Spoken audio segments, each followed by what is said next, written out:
Sean bienvenidos a esta videoconferencia. Es para mí un gusto estar nuevamente con ustedes. Mi nombre es Mayra Lorena Cornejo Enríquez y estoy a cargo del grupo número 3 de la tutoría de lenguaje y literatura. En esta ocasión me corresponde presentarles el tema literatura salvadoreña contemporánea. Pero antes me gustaría, decirles que si ustedes tienen alguna duda o necesitan que yo les vuelva a explicar o repetir algo, pueden por favor hacerlo mediante el micrófono o pueden también escribir por el chat. Yo espero que puedan comprender muy bien el tema y que también esto les sirva como refuerzo para lo que ustedes tengan que estudiar, ¿verdad? Estos temas que los tienen que estudiar para el examen de admisión. Entonces vamos a comenzar.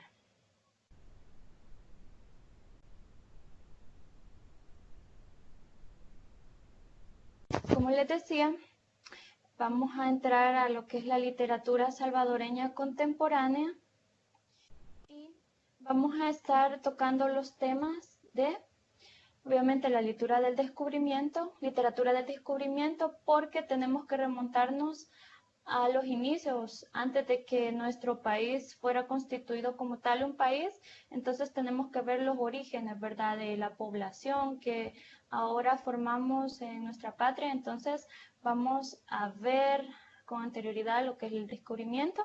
Vamos a tratar también sobre la sociedad y cultura en El Salvador en el siglo XIX y siglo XX, y también sobre los gobiernos militares de la democracia posterior a las generaciones literarias de nuestro país, y por último a las generaciones posteriores, todo que tiene que ver con los escritores y la literatura que tenemos en nuestro país y sus inicios, ¿verdad?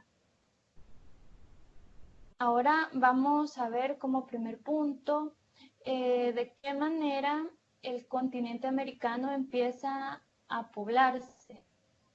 Muchas teorías sostienen que hubo un tiempo que en la era glacial, si pueden ver en pantalla, en la parte donde dice Siberia y Alaska, entonces acá en la época glacial hay un pequeño estrecho, el cual dice ahí que es el estrecho de Bering. Se supone o se sostiene la teoría que en ese tiempo fue tanto el hielo que hubo que la parte de ese estrecho, toda esa agua se congeló y que formó como un puente. Entonces esto es lo que permitió a los habitantes de la parte de Asia, de Siberia, que está prácticamente conformada entre Rusia y la parte de Siberia, les permitió a los pobladores desplazarse hasta el continente americano. Claro, sin ellos saber que se estaban trasladando a otro continente, ¿verdad? Como en ese tiempo, si ustedes pueden leer en parte de la historia, dice que esas personas eran nómadas. Ellos se movilizaban de acuerdo a las estaciones, ¿verdad?, en busca de alimentos, de casa, de un mejor ambiente para vivir. Pero como en ese momento estaba en la época o la era glacial, entonces pues obviamente solo tenían que desplazarse a tal vez no buscar el mejor clima porque todo estaba igual, pero tal vez un lugar donde pudieran conseguir alimentos, que tuvieran más posibilidades de afrontar esa era tan helada que estaban viviendo.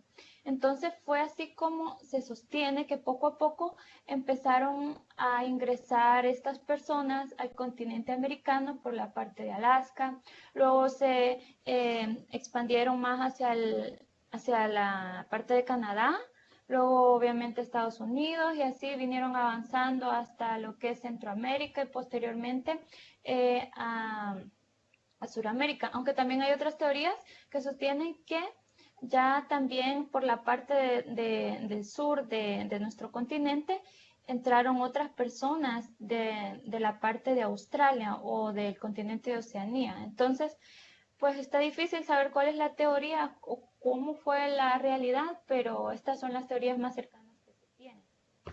Ahora bien, luego de que se empezó a poblar nuestro continente, han surgido muchas culturas o civilizaciones en su momento que fueron culturas catalogadas como aborígenes por la falta de conocimientos que tenían ellos en cuanto a maneras de cultivar, en cuanto a su manera de vivir, en educación, el lenguaje, o sea, todo lo que conforma una persona súper desarrollada como nos conocemos ahora. En primer lugar tenemos la civilización azteca. Como ustedes pueden ver, está representada por un calendario que es súper famoso y como podemos ver ha sido una cultura o fue una cultura en su tiempo muy avanzada. El origen de ellos es que también como fueron una parte del tiempo fueron nómadas, entonces empezaron a desplazarse y se supone que llegaron hacia el altiplano mesoamericano o lo que se conoce como el islote del el Gran Lago que ahora lo podemos conocer como la parte de Tenochtitlán, perdón. Entonces se sostiene que allá por el año 1325 más o menos, esta civilización llegó a sentarse a esa parte. Entonces fue ahí donde se empezaron, ¿verdad?, a reproducir y a formar sus culturas. Pero a diferencia de la cultura maya, como lo vamos a ver más adelante, ellos sí conformaron como un imperio, tuvieron sus regimientos, sus políticas, sus costumbres, la educación que en ese tiempo daban a los niños.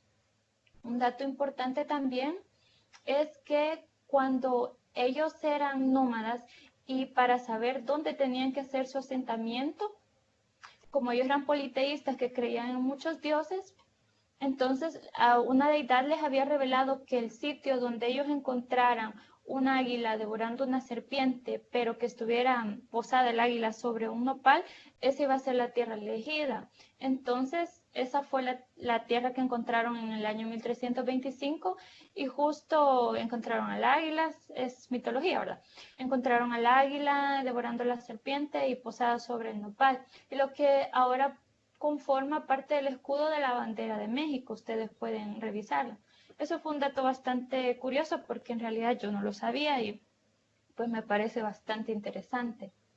Parte de la tradición de la cultura azteca es que también exigían los sacrificios humanos para satisfacer a las deidades. Como les dije anteriormente, ellos eran politeístas. Entonces, tenían una manera bastante como podríamos decir, súper violenta y muy exigente en su cultura porque al parecer las preferencias de los dioses, entre comillas sus preferencias, ¿verdad? Eran las muchachas vírgenes o también los niños. Entonces ellos entre más pequeñito, más pura fuera la persona, sentían que iban a satisfacer mejor las necesidades de culto que los dioses, que según ellos los dioses les exigían, ¿verdad? También se tiene como parte de la educación de los aztecas que a los niños hasta la edad de 14 años los llevaban, si se podría decir, escuelas, entre comillas, que para ellos era que se reunían el conjunto de niños y aprendían todo lo que los dichos o las costumbres o las enseñanzas de sabiduría que tenían los ancianos. Entonces, de esta manera es como se iban pasando todas estas tradiciones y parte de su cultura de generación en generación, porque ellos eran bastante estrictos en esto, porque era la educación de ese tiempo, ¿verdad? También se dice que los mexicanos, los aztecas específicamente, prestaban bastante atención en cuanto a la luna, al sol, a Venus, porque de acuerdo a los movimientos que ellos tenían estas estrellas, ellos regían su agricultura, que tal vez hacían sus danzas para pedir prosperidad o para pedir la lluvia. Entonces, ellos tenían bastante confianza en cuanto a estos tres estrellas, ¿verdad? Y este planeta.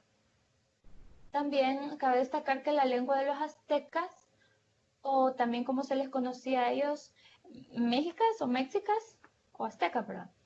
Era el náhuatl, era la lengua que ellos manejaban. Al parecer no contaban con un sistema de escritura desarrollado como lo tuvieron los mayas, pero era el idioma o la lengua en la que ellos se comunicaban.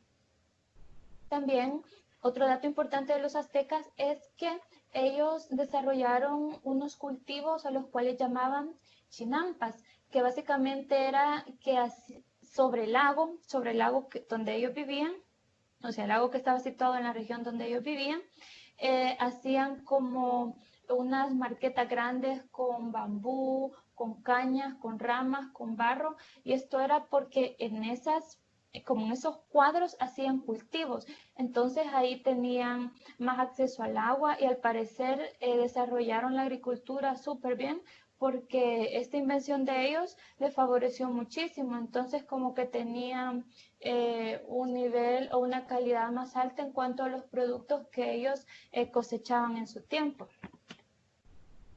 Y ya prácticamente para finalizar esta civilización, los conquistadores luego llegaron ya en el siglo, me parece en el siglo XVI, allá por el año 1500 por ahí, empezaron la conquista, ¿verdad? La colonización. Obviamente en el año 1492 que se supone que vino Cristóbal Colón. Digo se supone porque, o sea, sí vino, pero se tienen otras teorías que antes de Cristóbal Colón habían venido los vikingos, entonces ya existían como civilizaciones avanzadas, ¿verdad? Antes que viniesen los europeos aquí a hacer la colonización y la conquista de nuestras tierras. Y uno de los más destacados conquistadores fue Hernán Cortés, que ustedes pueden buscar también información, ¿verdad? Si quieren ahondar un poco más en este tema. Ahora vamos a pasar a la cultura maya, que ha sido uno de los pueblos de Centro Mesoamérica, de los más destacados debido a su gran avance en cuanto a la escritura. Ellos, estuve investigando y la lengua que ellos hablaban parecía ser un protomayas. Eso quiere decir que de esta lengua madre se derivaban más como variantes o sublenguas que poco a poco se fueron extendiendo por el territorio y fueron siendo adoptadas por como grupitos más pequeños de personas, ¿verdad? Que se derivaban de exactamente estas raíces mayas y ellos desarrollaron, como les dije anteriormente, un sistema de escritura, no alfabético como el que nosotros conocemos, ¿verdad? Porque era imposible en ese tiempo, pero idearon lo que es un sistema de logogramas, quiere decir que mediante dibujitos o loguitos ellos representaban una idea o sonidos y por ello es que ahora se conoce el libro del Popol Vuh. Creo que todos pudimos saber de este libro cuando hemos estado desde tercer ciclo, bachillerato, y nos enseñan, ¿verdad?, que es parte de la cultura y es parte de la identidad de los mayas que nos han dejado como un legado para ver y constatar que realmente fueron un pueblo bastante avanzado. También hay que mencionar que tuvieron sus centros religiosos como todas estas tres civilizaciones que aparecen en pantalla. Entre los más destacados se podría mencionar el de Chichén Itzá, que se encuentra en México, pero también los mayas avanzaron, ¿verdad? Más allá de tierras mexicanas, estuvieron en Guatemala, también se situaron en partes de Honduras, y en Guatemala está el centro de Tikal, específicamente en la ciudad de Petén. Ustedes también pueden buscar o seguro ya saben, ¿verdad?, sobre estos sitios arqueológicos que son considerados como patrimonios que tienen un valor súper importante en lo que es la cultura y los orígenes, ¿verdad?, de nuestras civilizaciones. Ellos tenían bastantes lenguas diversas, como les dije, que se llamaban protomayas, pero también una de las sublenguas o lengua que se derivó de los mayas se puede mencionar el quiché. Creo que es de los más reconocidos que nosotros hemos escuchado, ¿verdad? Y así se fue desarrollando la cultura. Se dice que también la base económica de ellos fue básicamente la agricultura y específicamente el cultivo del maíz, el cultivo del frijol. Prácticamente de esto se sostenían ellos. Y quizás en ese tiempo ya existían los trueques o los intercambios de productos con otros pueblos, ¿verdad? Porque de este momento se empezó a desarrollar el comercio y poco a poco ha venido evolucionando en nuestros tiempos, ¿verdad? Hasta los sistemas que tenemos ya, la economía. Pero en los pueblos aborígenes, o específicamente en la cultura maya, tenemos las raíces. Y ya posteriormente esta cultura se fue ya desapareciendo cuando también vinieron los españoles a conquistar la tierra, a imponer su cultura, ¿verdad? Y hubo una masacre bastante grande y pues poco a poco se fue debilitando lo que es esta cultura maya. Ahora tenemos los incas, que también fue una cultura precolombina, pero que los incas ya ellos estuvieron, o su asentamiento fue en América del Sur, específicamente o más notoriamente en Bolivia, en Perú y en esos países cercanos, también en Ecuador. El imperio inca tuvo un sistema como de mensajería bastante avanzado para ese tiempo, porque entrenaban personas que cada ciertos kilómetros iban a estar esperando que alguien les pasara un mensaje y así se los iban a comunicar y eran muy veloces a la hora de transmitir mensajes. Ellos también tenían un emperador o un monarca al cual servían.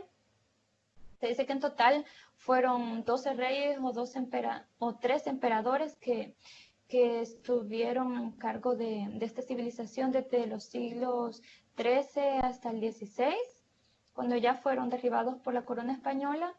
Y para mencionar el último de estos monarcas, no sé si ustedes han escuchado hablar de Atahualpa, que fue el último soberano inca, que posteriormente fue asesinado por, parece, Francisco Pizarro y su hermano.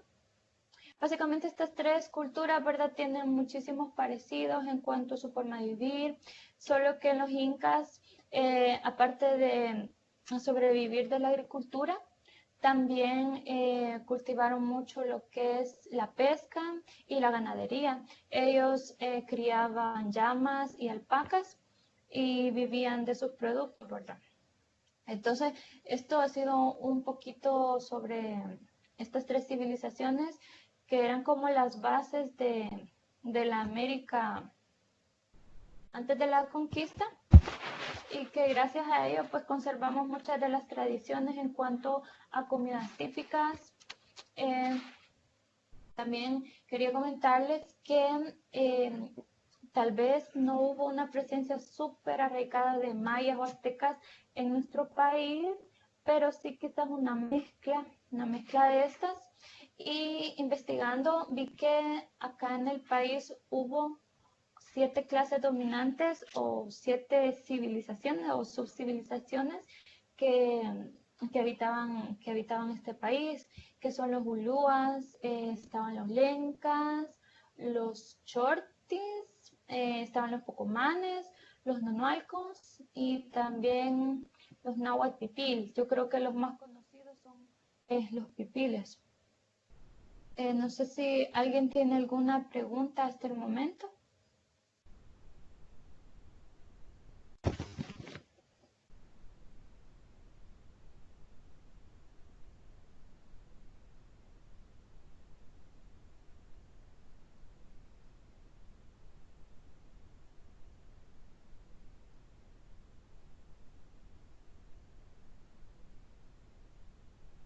Todo claro. Gracias. Bien. Ahora vamos a continuar siempre siguiendo la misma línea del descubrimiento y vamos a ver cómo, de acuerdo al descubrimiento hasta nuestra época, ha venido desarrollándose la literatura y de qué manera o qué transformaciones tuvo, cuál fue el impacto y cómo nosotros ahora tenemos muchos datos de lo que ocurrió en ese tiempo, desde la época precolombina, la conquista y el descubrimiento. Acá tenemos un pequeño diagrama que nos muestra como las etapas de manera general, cómo se ha venido como formando por rompecabezas, digamos, la literatura de nuestro país. En primer lugar, tenemos, ¿verdad?, lo que es el descubrimiento, y podemos encontrar escritos o constancia de este tipo de literatura en los diarios de navegación. No sé si alguno de ustedes ha tenido la oportunidad de leer alguna parte de la bitácora o alguno de los diarios que escribió Cristóbal Colón cuando vino por primera vez a nuestro continente. Pero sí, a mí me impacta bastante la manera en que describen cómo este hombre que venía del viejo mundo, porque así le llamaban, ¿verdad? Un viejo mundo, un mundo avanzado en cuanto a, si podríamos decir, tecnología en ese tiempo, porque ya se usaban muchas máquinas, siempre querían innovar en la manera de realizar sus trabajos, hacer todo más fácil, siempre buscar muchísimas ganancias en sus proyectos. Entonces, cuando ellos arriban en América, al parecer Cristóbal Colón se quedó impresionadísimo al ver las tierras tan maravillosas en las que habían venido a parar, porque él lo describe como un paraíso dentro del mundo, porque las aguas no estaban contaminadas, la vegetación era increíble, el aire, ya se pueden imaginar que era aire puro, tenía una variedad de especies. Él cuenta que no había visto tantas clases de aves como las vio acá en América, y eso que él viajaba, ¿verdad? Era un viajante. Y se sorprendió muchísimo al llegar acá porque vio esa riqueza de vegetación, de fauna, de flora, vio que las tierras acá producían muchísimo. Entonces él mantenía correspondencia con los reyes de España, ¿verdad? Porque ellos fueron los que le financiaron el viaje. Entonces se guardan los diarios de él y las cartas que él mandaba a los reyes. Y posterior a eso, ya cuando vino la época de la conquista, estas personas que ya eran descendientes de españoles y ya estaban mezclados con nativos de nuestro continente, ellos también querían imponerse, ¿verdad? Imponer su cultura, imponer sus derechos ante, como ellos lo llamaban, los pueblos ignorantes, le llamaban ellos a nuestros aborígenes, porque no tenían comprensión, sabían que venían de mundos distintos y se aprovecharon de esa debilidad para imponer sus culturas. No existía respeto hacia las personas nativas del continente. Entonces ellos mantenían correspondencia con sus familiares o sus amigos, y de esta manera fue como se conoció la forma brutal en la que vinieron a conquistar y prácticamente a desaparecer las civilizaciones originales de esta tierra. Es así como se escribió la poesía épica. Y posterior a eso, cuando ya ocurrió la conquista y luego vino la colonización, que allá se establecieron se implementaron ciudades españolas acá en nuestro continente, ya se pusieron como en contacto con las corrientes o los movimientos literarios de Europa de ese tiempo, que justo estaban creo que en el apogeo del barroco. Ustedes pueden buscar ahí que prácticamente está entre finales del siglo XVI y siglo XVII, que concuerda en el tiempo, ¿verdad?, con el momento de la colonización. Y se dice también que el arte barroco, como han leído, que es un arte donde realza muchísimo la arquitectura, la belleza, las formas, pero en la arquitectura tienen como muchísimos decorados y, o sea, es muy vistoso ese tipo de arte. Y es también porque los europeos empezaron a explotar muchísimo las tierras americanas y esto les produjo muchísimas ganancias. Entonces ellos tuvieron bastante dinero para poder hacer este tipo de arquitecturas ostentosas. Es un dato bastante curioso y triste a la vez, porque se valieron de la ingenuidad de las personas para lucrarse ellos, ¿verdad? Ahora vamos a ver lo que es la sociedad y cultura en El Salvador en el siglo XIX y siglo XX.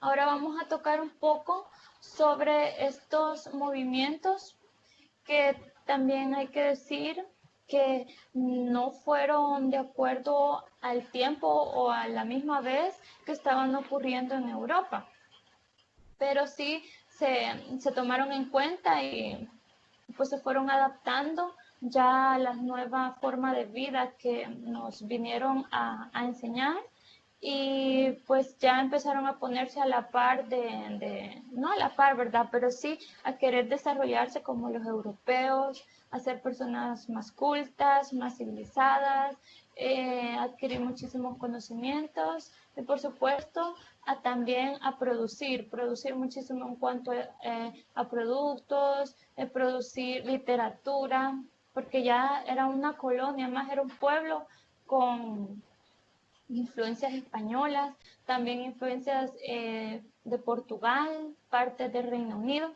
Entonces se dieron estos movimientos que son el clasicismo. También podemos decir que acá en nuestro país se desarrolló casi en las últimas décadas de la época colonial, ya cuando prácticamente se estaba por firmar la independencia. Empezaron estas personas que habían podido ir a España a educarse, vinieron a sacar ellos también literatura y ellos buscaban obviamente separarse o desligarse del yugo español porque si bien es cierto, los descendientes de los conquistadores, pero también descendientes de los nativos, acá eran lo más, ¿verdad? Eran lo más, tenían el poderío sobre las personas orígenes que habían quedado, pero en España no eran tan bien visto, ¿verdad? Porque ya era como un mestizaje no eran españoles puros, entonces estaban como en un nivel bajo. Entonces, obviamente, el orgullo de las personas, eso les hiere mucho y ya quieren desligarse. Y es lo que se obtuvo, ¿verdad? Ya por el año 1821 que ya pasamos a ser un país independiente.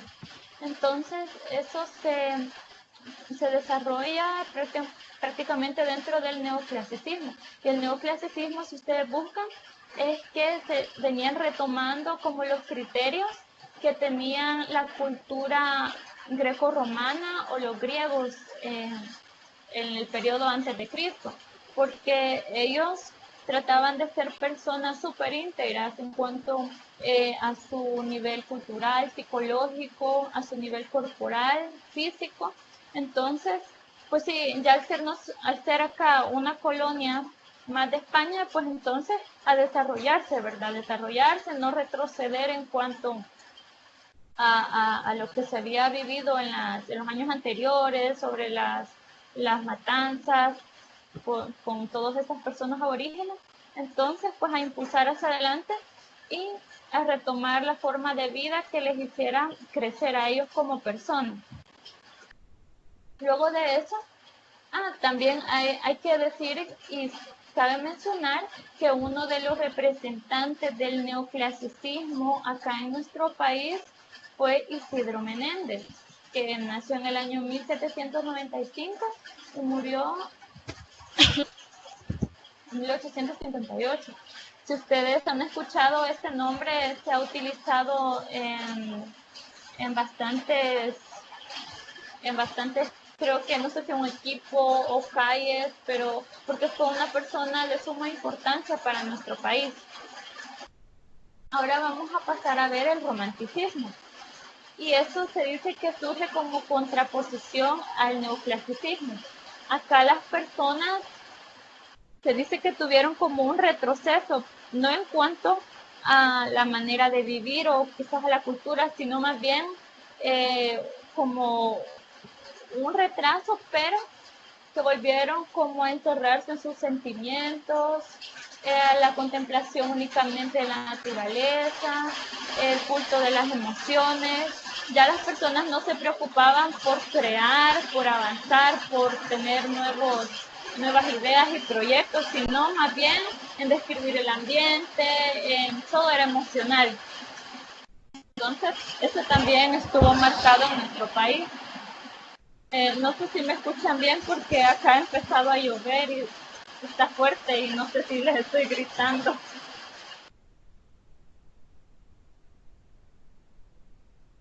¿Me escuchan bien? Sí, se escucha bien. Gracias. Bien. Ahora vamos a pasar al modernismo. Dentro del modernismo, o una de las características que se pueden mencionar es que ya hubo como un despertar del pensamiento.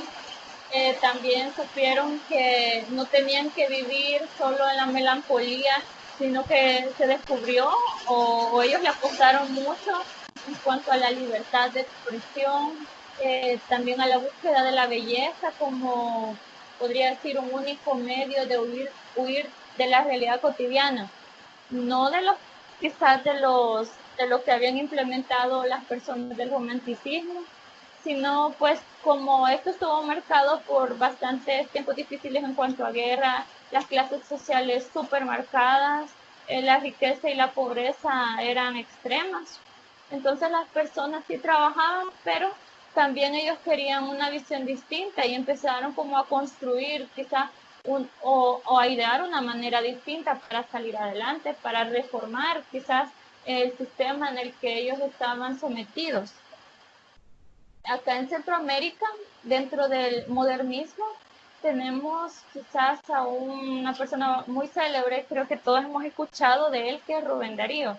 Él está catalogado como una de las personas más influyentes dentro de este movimiento y que tuvo mucho trato con nuestro escritor Francisco Gavidia, que él, les voy a leer textualmente algo que encontré, que dice que con Gavidia fue la primera vez que estuve en aquella tierra salvadoreña con quien penetrara en iniciación ferviente, una armoniosa floresta de Víctor Hugo. O sea que este nicaragüense que tiene un reconocimiento mundial por su manera de escribir y por pertenecer a este movimiento, tuvo bastante cercanía con Francisco Gavidia.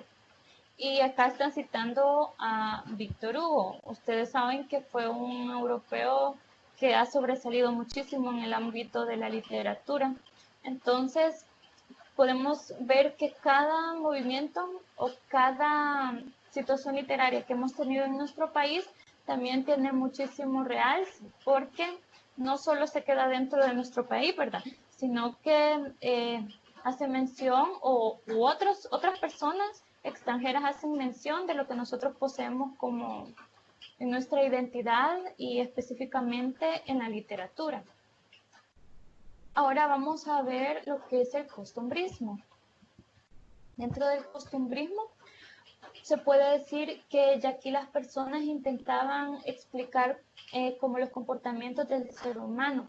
Si ven, acá quizás se mueve un poquito, quizás se aleja un poquito ya del modernismo, no de manera que retrocedan, ¿verdad? En sus avances o que se estanquen, sino más bien porque se dedican como a dar realce a la cultura que nosotros poseemos, a exaltar lo que son las costumbres que se vivían en esa época, a traer muchas costumbres que quizás se habían dejado olvidadas de tiempos más antiguos. también en cuanto a las diversiones, a la manera en la que vivían nuestros antepasados en ese tiempo, ¿verdad? También en cuanto a los festivales. Y vamos a decir también que el costumbrismo como movimiento se desarrolla en nuestro país quizás a partir del siglo XIX.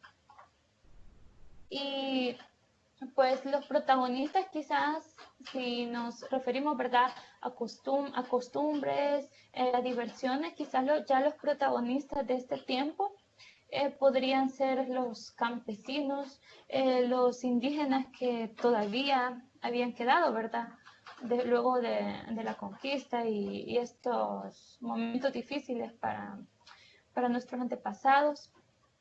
También juega un papel muy importante los hacendados, los finqueros, los obreros. Es bonito adentrarse en cuanto a estos temas porque uno ve la riqueza que hemos poseído, que el país tuvo, pero también vemos que fue bastante triste porque las clases más desprotegidas no se respetaban. Vemos que sufrieron muchísimo y que a consecuencia de esto, posteriormente se vinieron dando movimientos revolucionarios para intentar como una igualdad, ¿verdad?, en la sociedad, porque eran explotados. Algo también que podemos ver que pasó durante la conquista fue que los europeos no se quedaron solo con las personas, explotando a las personas de nuestra tierra, de nuestro continente. Como era tanta la riqueza que poseíamos acá, ellos querían explotar al máximo, ¿verdad?, las minas, toda la agricultura, y entonces las civilizaciones de ese tiempo no daban abasto para tanto trabajo. Tras que no les pagaban bien, no los alimentaban bien, los maltrataban, pues, y el trabajo duro, forzado, los consumía rápidamente. Entonces, fue una etapa también donde hubo un colosal, digamos, impacto de los esclavos negros, de las personas traídas de África, y solo por el hecho de ser negros los consideraban inferiores. Entonces ellos se sentían con todo el derecho de arrancarlos de su tierra madre y traerlos y hacerlos que trabajaran de manera obligada aquí. Prácticamente muchísimas personas vinieron a dejar su vida trabajando para los europeos de ese tiempo, ¿verdad? Entonces, se supone que los negritos, ellos tenían como un nivel más bajo que los indígenas. Los indígenas sí trabajaban muchísimo, pero también eran considerados para hacer labores de casa en cuanto a la servidumbre, tomaban personas indígenas, pero para realizar ya el trabajo de esclavos súper forzados, explotaban más a las personas de África. Entonces, dentro del costumbrismo, trajeron a colación todas estas historias para abrir los ojos a las personas de dónde veníamos, ¿verdad? Entonces, fue una manera bastante bonita de conservar parte de nuestra cultura y de lo que ha venido sufriendo el pueblo salvadoreño desde sus orígenes. Entonces, por eso se dice que los protagonistas de ese tiempo ya son los campesinos, indígenas, que ya son prácticamente fruto de todos estos tiempos difíciles que hubo en el pasado. Aquí también podemos ver luego el realismo. Y el realismo trata de no como deformar el orden de la realidad de las cosas, sino a presentarlas tal como son, no como el romanticismo, ¿verdad? Que todo súper bonito, que todo sentimental, o que una alegría bárbara, o una melancolía imparable. No, aquí en el realismo ya las cosas como son, sin andarles disfrazando ni dándole pinceladas para que se volviera un poco más llevadero, si podemos decirlo así, siendo plasmado en la realidad, los conflictos, los gobiernos, cómo el pueblo, a pesar de haber estado o ser sometido desde el siglo XVI, aún ya por los mismos personas que gobernaban nuestro país, seguían siendo sometidos. Entonces, muchos escritores pues se levantaron, muchos escritores pertenecientes a la clase más desfavorecida, si podemos llamarlas así, como que se levantaron en cuanto a protestas y quisieron plasmar la realidad y de una manera como le llama esto, de protesta en cuanto a los crímenes que se estaban cometiendo en ese tiempo. Más adelante voy a mostrarles como algunos escritores de cada movimiento para que se nos hagan más conocidos, ¿verdad? Aunque aquí también podemos mencionar como a Hugo Lindo, también quizás a Osvaldo Escobar Velado, entre otros.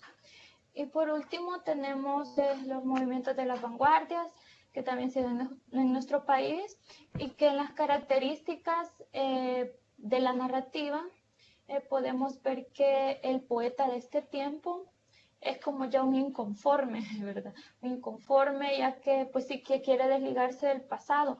No olvidarlo, pero salir, no vivir siempre con ese yugo de que el pasado, no, porque si la persona vive atada en el pasado, entonces no va a avanzar. Entonces, en el tiempo de las vanguardias, esto fue lo que caracterizó a los escritores, que ya querían algo distinto, crearon o probar un arte diferente, algo más novedoso, algo que, no sé, que pueda permitirle al hombre como sacar todo lo que piensa y plasmarlo de manera distinta, ya no estar tan sometidos o solo dejándose guiar por los movimientos anteriores, sino más bien ser personas creativas, poner lo que nace de uno sin estarse comparando con otras naciones, ¿verdad? Y ahora vamos a pasar a los gobiernos militares, de los gobiernos militares a la democracia. Pero me gustaría preguntar si tienen alguna pregunta, si todavía están escuchando o todo está bien.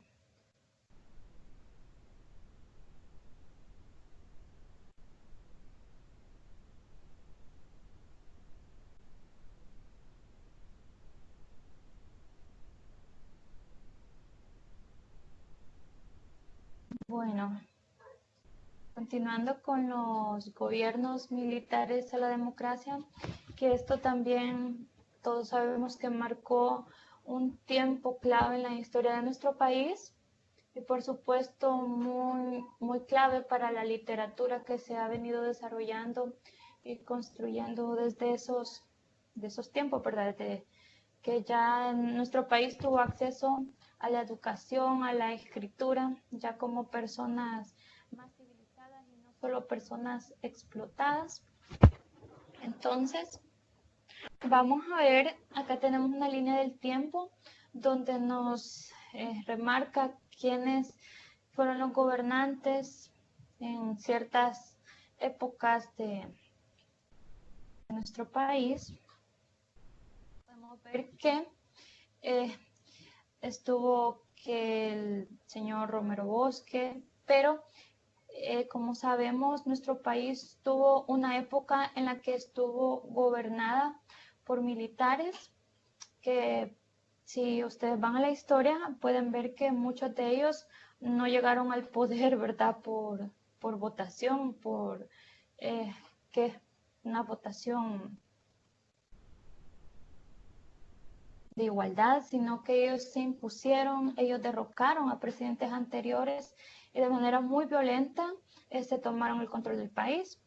Entonces, también en parte de la historia pueden ver que desde ese tiempo empezaron otros escritores a escribir sobre lo que estaban padeciendo. Ellos también querían sublevarse contra este tipo de yugo que les estaba imponiendo el mismo gobierno, que prácticamente estaban ahogando a las personas. Podemos ver que uno de los más conocidos militares fue Maximiliano Hernández Martínez, que allá en el año 1932 hizo una masacre se dice que fue de los últimos como pueblitos indígenas que se tenían en este país, de un número considerable de personas. Se habla mucho de un señor indígena, Feliciano Amas, que fue ejecutado en la ciudad de Izalco, específicamente en el Llanito, como se le conoce ahora, unas ruinas de una iglesia antigua. Entonces, eso vino a desencadenar que una tensión difícil, ¿verdad?, en nuestro país en cuanto a la sociedad, a lo sociopolítico. Entonces, posterior a él hubo otros gobernantes militares que poco a poco se fueron, hubo muchísimos conflictos hasta que allá por 1980 estalló la guerra civil. He podido escuchar de personas que vivieron esa época y dicen que fue muy, muy dura, como todas la guerra, ¿verdad? Marcó demasiado a nuestro país. Si ustedes pueden buscar en la historia de El Salvador, nosotros éramos un país que bastante prometedor, porque si bien nos manejamos en la agricultura y en la producción de café, de caña, pero al saber llevar nosotros estos insumos que teníamos, quizás fuéramos un país mejor, ¿verdad? Súper mejor. Pero debido al conflicto y a estos poderes que siempre están, ¿verdad?, en contra de la igualdad, entonces pues el país se vio bastante estancado y ha sufrido muchísimas consecuencias que todavía en nuestros tiempos las estamos viviendo ya con menos intensidad o en otras áreas, pero es parte de nuestra historia y somos, ¿verdad?, lo que somos gracias a la historia, sea buena o sea mala, estemos de acuerdo o que no nos parezca, pues es importante que la conozcamos. Y acá tenemos hasta el presidente Napoleón Duarte, que estuvo en el 84. Y ya posteriormente, pues ya tenemos todos los presidentes del año 2000 para acá. Tenemos ya al presidente Cristiani, Armando Calderón Sol, ya tenemos a Francisco Flores, Elías Antonio Saca, Mauricio Funes, Salvador Sánchez Serén y ahora Nayib Bukele, ¿verdad? Ya podemos pasar a la siguiente parte, que son los fundadores de la literatura salvadoreña. Acá es como les dije anteriormente que les iba a presentar a ciertos escritores de algunas épocas para que creo que nos suenen un poquito más de lo que estamos hablando, pero sí, en cuanto a la diapositiva anterior, sabemos que en esta época tuvo muchísimo impacto los conflictos que se dieron, y esto como que empujó a las personas a demandar o a querer, ¿verdad?, mantener o luchar por una igualdad, o luchar por lo menos por desligarse de las situaciones durísimas que se vivían en ese tiempo, especialmente para las sociedades más desprotegidas. Por supuesto, son los que casi siempre salen perdiendo, ¿verdad?, en cuanto a los conflictos que ocurren. Si ven en nuestro tiempo, siempre las personas más desprotegidas pues sufren las peores consecuencias. Acá dentro de los fundadores de la literatura salvadoreña podemos mencionar a Francisco Gavidia, y una obra representativa de él es Júpiter, que básicamente trata también de nuestro pueblo salvadoreño como subyugado a la cultura española, que lucha por la libertad. Por supuesto, es como haciendo una metáfora, ¿verdad? Ahí se mencionan personajes como Júpiter, se mencionan algunos próceres, se menciona también una mujer blanca que simboliza la libertad o la independencia que Júpiter busca. Tenemos también a Alberto Masferrer. Una obra bastante reconocida de él es El dinero maldito, que también tiene muchísima influencia en la sociedad que se vivía en ese tiempo, que la manera en la que ganaban el dinero pero también la manera en que se lo gastaban, en la manera que no consideraban en ese tiempo a sus esposas y a sus hijos. Simplemente el hombre trabajaba y pues hacía con su dinero lo que él se le viniera en gana. Entonces, es como críticas al hombre de ese tiempo y a la sociedad que se estaba viviendo. Si ven estos dos, pues estaban prácticamente contando historias reales. Ellos eran muy realistas en cuanto a lo que ellos percibían y así lo querían relatar para las futuras generaciones. Tenemos también a Arturo Ambrogi con Crónicas Marchitas. Ahora tenemos también escritores costumbristas. Anteriormente estuvimos tocando lo que eran el movimiento de los costumbristas.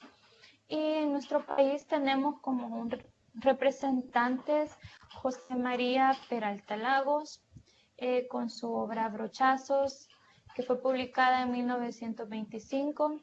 Y este señor publicaba o firmaba sus libros con el seudónimo de Tepemechín. Tenemos también una persona súper reconocida en nuestro país, que es Salvador Salazar Arrué, mejor conocido como Salarrué. Creo que de las obras más reconocidas de él es Cuentos de Barro, que en más de alguna ocasión quizás nos dejaron como tarea llevar a escena una de sus historias. No sé. También tenemos dentro de la poesía de nuestro país, destacan Raúl Contreras con su libro Poesías Escogidas. Tenemos a Claudia Lars con Tierra de Infancia, que ella plasma todo lo que vivió desde su niñez, ¿verdad? Cuenta mucho sobre la manera en que ella creció, la cultura, cómo fue cambiando también al mismo momento la sociedad en la que ella vivía. Y también tenemos a Alfredo Espino con su obra póstuma, Jícaras Tristes, que al parecer la publicó su padre en el año 1932. Alfredo Espino había fallecido en 1928, súper joven, ¿verdad? Pero si ustedes pueden ver ese libro, tiene una riqueza bárbara en cuanto a poesía, porque él transmite muchísimo en unas palabras. Uno se familiariza muchísimo con su obra. Pueden ver que es bastante costumbrista porque describe como el pueblo, la manera en que llevaban el día a día a las personas. Él como que selecciona un poquito más a las personas campesinas, a aquellos que dice que van con sus vacas, a las personas que regresan de trabajar en la tarde, el tipo de viviendas que en ese momento poseían. Entonces, plasma muchísimo lo que es nuestra cultura salvadoreña. Ahora tenemos la generación del 44. Dentro de esta generación ya vienen una literatura muy representativa del siglo XX, o sea, del año 1900, 1950, 1944 específicamente. Y fue llamada así por este grupo de personas o literatos de ese tiempo que querían estar y querían ver que estaban en contra del gobierno de Maximiliano Hernández Martínez. Entonces ahí podemos ver que está Hugo Lindo, Osvaldo Escobar Velado, tenemos a José María Méndez y Matilde Elena López con sus respectivos obras. Ya tenemos la generación comprometida, que fue ya para la época de la guerra, ya el conflicto armado. Tenemos como máximo representante Roque Dalton, que con una de sus obras, Pobrecito poeta que era yo, del 1975. Tenemos Luz Negra, que es una obra bastante cómica, pero habla bastante de la realidad de ese país. Y tenemos generaciones posteriores que podemos mencionar a David Escobar Galindo, Carmen González, tenemos a David Hernández, con la Roquiana. Y pues las obras que lastimosamente yo tampoco las he podido leer todas, ¿verdad? Pero es bueno que las conozcamos. Y hasta acá llega mi participación. No sé si alguien tiene alguna pregunta.